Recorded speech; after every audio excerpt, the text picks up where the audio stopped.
आज हामी कुन ठाउँ छ गजरादेखि माथि हैन गजरादेखि माथि सिडीको सर्टकट बाटो हुँदै हामी यहाँ बाटोमा फेरि हामीले लालीगुराँस देख्यौँ कि यहाँ लालीगुराँस तपाईँ देख्न सक्नुहुन्छ। त्यही भएर यो लालीगुराँस कसरी टिप्ने भनेर हाम्रो सहीसा प्रयास गर्दै गर्नुभएको छ। रुखमा चढ्नुभएको अवस्था छ। उहाँले प्रयास गर्नुभएको छ। ल हेर्नुहोस् है त, उहाँ सानोमा डाँडा डाँडा रुख पाखा गरेकै मान्छे हो, देख्न सक्नुहुन्छ तपाईँले।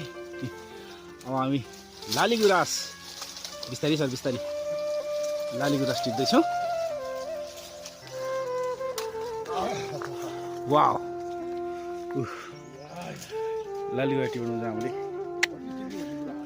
वाउ, आज हामी कुन ठाउँ छ गजरादेखि माथि हैन गजरादेखि माथि सिडीको सर्टकट बाटो हुँदै हामी यहाँ बाटोमा फेरि हामीले लालीगुराँस देख्यौँ कि यहाँ लालीगुराँस तपाईँ देख्न सक्नुहुन्छ। त्यही भएर यो लालीगुराँस कसरी टिप्ने भनेर हाम्रो सहीसा प्रयास गर्दै गर्नुभएको छ।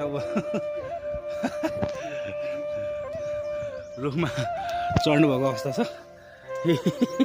उहाँले प्रयास गर्नुभएको छ। ल हेर्नुहोस् है त, उहाँ सानोमा डाँडा डाँडा रुख पाखा गरेकै मान्छे हो, देख्न सक्नुहुन्छ तपाईँले। अब हामी लालीगुराँस बिस्तारै सर बिस्तारै लालीगुराँस टिप्दैछौँ। वाउ, लालीगुराँस टिप्नु हुन्छ हामीले। टिपिसक्नु भएको अवस्था छ, तर यसलाई लिने पो कसरी। ए अಯ್या अಯ್या, लालीगुराँसमा काँडा हुन्छ र? साथीले टिप्न सक्नु, मैले टिप्नु तपाईँले नटिप्न सक्ने। म यहाँ बाटो यस्तो छ यी फाइनली मेरो हातमा लालीगुराँस आइसक्यो। अझै लालीगुराँस नि काँडा हुँदो रहेछ नि त्यसो भए। वाह, लालीगुराँस भयो। यति बेला धेरै किन टिप्ने हो र? खेर फाल्नु हुँदैन।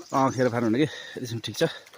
यस्तो बाटोबाट अरे ओ माइ, कहाँ म सक्दिनँ, कहाँ सक्दैन अरे। फाइनली लालीगुराँस हातमा आइपुग्यो। हाम्रो सर पनि रुखमा चढेर पनि आइसक्नु भयो। आज लालीगुराँस रुखमा गएर